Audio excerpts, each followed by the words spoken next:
For today's video guys, i-share ko sa inyo na bibili po ko sa Practicur ng electric fan malapit po sa Tesco kasi medyo mainit na po dito sa Hungary. So ngayon guys, nandito na po tayo sa Practicur. So maglalakad lang tayo ng konti kasi dito po tayo bibili ng ating electric fan dito malapit po sa may Tesco. Okay, dito tayo ngayon sa Practicur. Practicur. Ito, open yun. Yan, titingin tayo ng electric fan. Hindi pa to? Ay, mahal. Ay, Hindi ganyan yan. ay, hindi ba yun ganyan? Parang ganito yun. Oh, 5'9", 5'6". Yan nga yun. Oh, ito. Ito yung electric fan. Hindi mo, gano'n ka good sa'yo. Dati siyang 699, 599 na lang. Ba't parang ano? Ito, bakit iba pala siya ng size? Ay, ito. Mahal ba? Ganyan. Ito naman maliit, 699. Pero yung bibili natin electric fan. Dati siyang 699, ngayon ay 5.6 na lang. Ayan. Kasi mainit na dito. Ayan. There's ano, bibipitin na natin to? Hindi, ito na sa akin. So, bibili na natin guys to. Ano, tara na? Ano mo bayad na? Ano mo bayad? Bayad ba? Ano? So, mabayad tayo. Tapos, zip cord pa? Ha? 9,700. Enter. Tapos, Jackard. Ay, ito na. Please enter your card and follow the instructions shown on the terminal. okay. So ngayon guys, kakatapos lang po natin bumili ng ating electric fan sa Practicur. So nag-aantay po tayo ngayon ng bus. So ito po yung kasamahan ko, katrabaho ko na bumili din po ng electric fan kasi mainit po dito.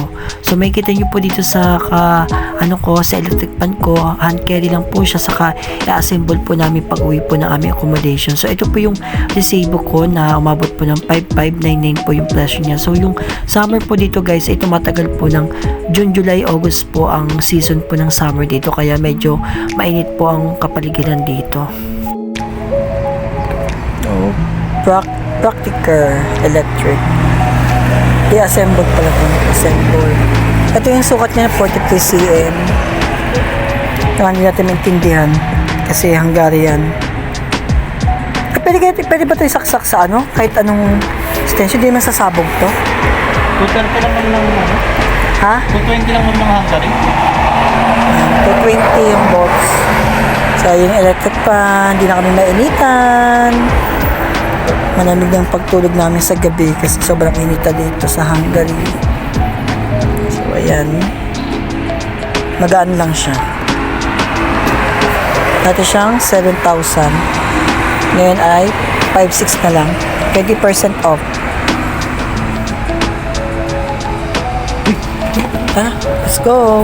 Sakay na tayo ng bus at tayo ay pauwi na po dahil bumili tayo ng electric fan. Guys, magandang hapon po sa inyo lahat. Welcome po kayo sa aking channel. So ngayon guys, ay kakauwi ko lang kahit trabaho. Ngayon lang ako nakapag-upload ng video kasi laging busy sa work. So ngayon guys, dito sa Hungary ay summer na dito. Sobrang init na dito, hindi kami makatulog paggabi at wala masyadong hangin. So ngayon, bumili ako sa may Tesco banda ng electric fan. So ito guys, nagkakalaga to ng 7,000 ang original price na ngayon ay nasa 5,600 na lang siya sa Hungarian phone. So makikita nyo guys, medyo magaan siya. Nabitbit ko siya medyo kasi mainit na dito sa Hungary. So umabot ng 28 degrees temperature dito, sobrang init na. So sa Pilipinas nasa mga 38, mainit na. Yung pa dito naman, sobrang init na ang 28 degrees Celsius. So papakita ko sa inyo guys yung itong binili kong electric fan. Kung makikita nyo, ayan, may ano siya, stand. So bubuksan ko na siya para tapos makita nyo yung ano, yung itsura niya. So, ayan. Dalawa kami bumili nito ng katabaho ko, ng electric fan kasi hindi na namin makaya yung init dito sa Hungary, lalo pag gabi. Hindi kami makatulog kasi minsan walang hangin na dumadaan dito sa aming accommodation kahit nasa 9th floor ako ng building. So, ito naman guys is matagal din naman magagamit to kasi may dadaan pang August, so mainit pa siya pag ng August. So, papakita sa inyo guys yung loob niya. So, ayan. Tapos, ito.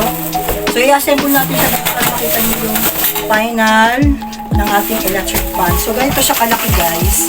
So, ito ay, di ko alam kung paano ito ikabitan. So, ito yung ano niya, yung katawan. So, buksan natin.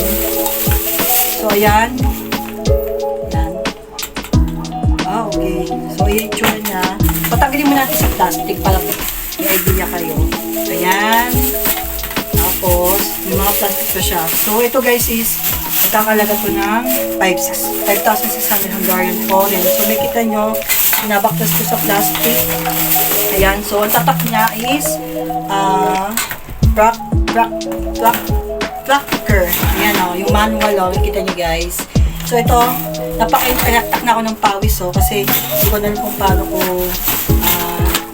makatulog pag gabi. So, titignan natin kung paano titignan natin yung manual kung paano magkabit.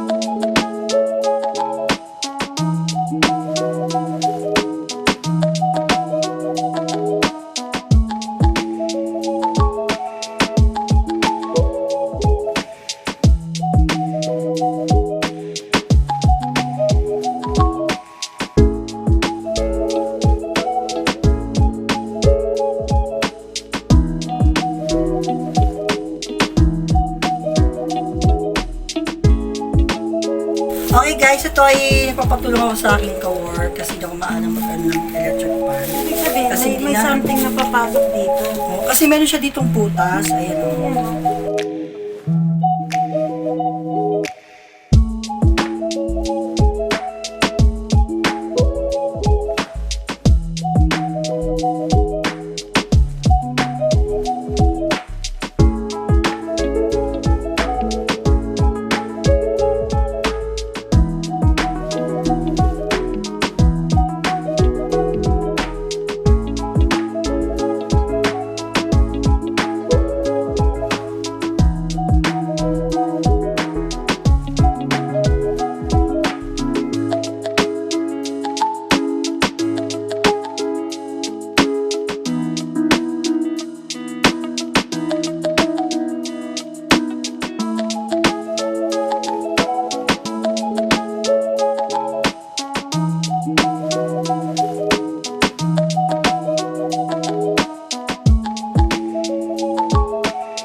Ano natin yung screw kasi gawin ng yan. Yan, o. Cross mo. Excited. Yan. Tapos, hanapin mo yan ito. Tama ba? May pantay natin. Yan. Yun! Tapos, yan, nalagyan natin ng screw. So, siya. Kailangan nyo guys ng tulong dito kasi hindi nyo kaya mag-isa. O, yung isa pa. Yan. Yan. Tapos, yan. Lock mo mabuti. Okay guys, hindi ko pala nasabi sa inyo na pwede pala siyang i-adjust. Pag sobrang mataas siya, so ikot nyo lang to. So makita nyo, i-loosen lang niya. Tapos pwede na siyang bumaba. Ayan! Diba? Diba? Yun lang naman. So yun lang yung share ko sa inyo. Bye-bye!